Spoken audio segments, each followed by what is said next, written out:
people are zalim to themselves. وَمِنْهُمْ مُخْتَصِدٌ. Some are average, so-so. وَمِنْهُمْ سَابِقٌ بِالْخَيْرَاتِ. And some are racing forward. So once again, 2/3 of the categories, muqtasid, okay, he's just done his job. His bare minimum, he gets there.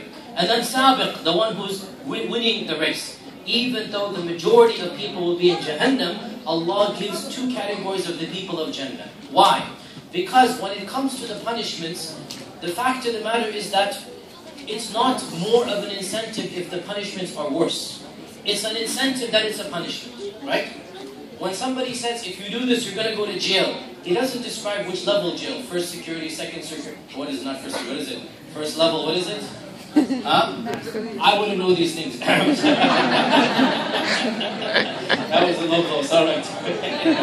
Maximum, middle security, whatever it is, right? Nobody says, if you do this, you're going to go maximum security. They just say, if you do it, you're going to go jail, right? It's enough to say jail. It's enough. It's a punishment enough, right? So when it comes to the tafsir of Jahannam, Allah Azza wa Jal is generic. He just says the punishment. But when it comes to getting the prize, when it comes to winning, you want to know what's the first prize. Even though one person's going to get it, right? If the company has any type of event or something, if the race, there's 10,000 people running the race, one is going to get the first prize. But you want to know what that one prize is, right? It's human nature. It gives an incentive. So even though the majority of people are going to Jahannam, the descriptions of Jahannam are more generic. Of course, when I say more generic, of course Allah describes it. But look at Surah Ar-Rahman. 4 verses of Jahannam and then over 14 of Jannah. Right? Literally 1 paragraph of Jahannam. Right? يُعْرَفُ الْمُجْرِمُ بِسِيمَاهُمْ فَيُؤْخَذُ بِالنَّوَاصِ وَالْأَقْدَامِ هَذِهِ جَهَنَّمُ الَّتِي يُكَذِّبُ بِهَا الْمُجْرِمُونَ يَطُوفُونَ بَيْنَهَا وَبَيْنَ حَمِيمٍ آنٍ. Quite literally, there's 2 verses that describe Jahannam. Then, وَلِمَنْ خَافَ مَقَامَ رَبِّهِ جَنَّتَانِ. And it goes on and on about the Jannahs. Now, an interesting point here about the final 2 categories, and that's why I have the Quran in my hand, so that I don't make a mistake here. So, the final 2 categories, وَلِمَنْ خَافَ مَقَامَ رَبِّهِ جَنَّتَانِ. The one who truly fears the position of his Lord will get 2 Jannahs. This is the higher category. Then, few ayat down, 7 ayat down, وَمِن دُونِهِمَا جَنَّتَانِ. Lesser than those 2 high categories are 2 lower categories. وَمِن دُونِهِمَا. Lesser than the higher category, there's a lower category.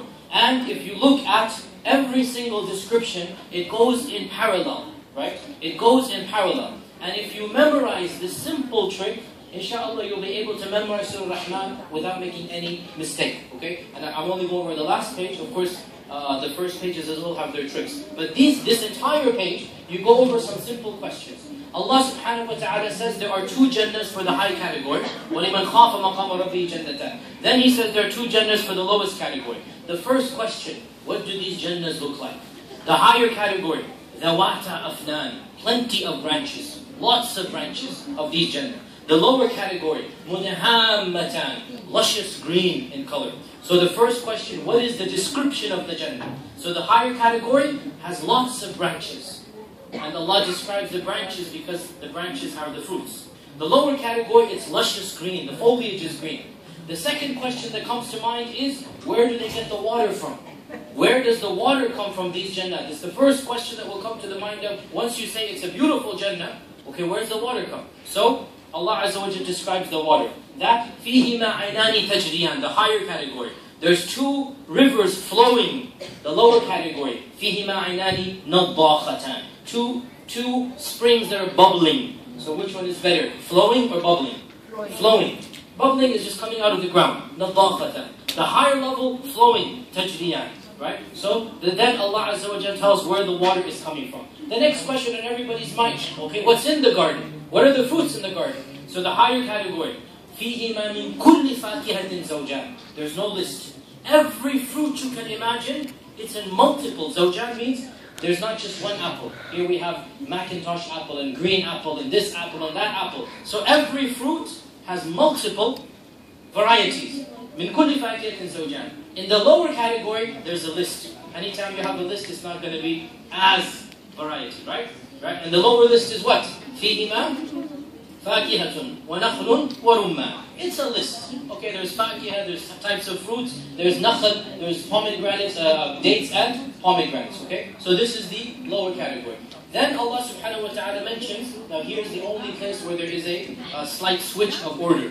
The only order that's switched is this. The higher category is mentioned their sofas. And the lower category is mentioned their companions. And then after the sofas of the higher category, you get the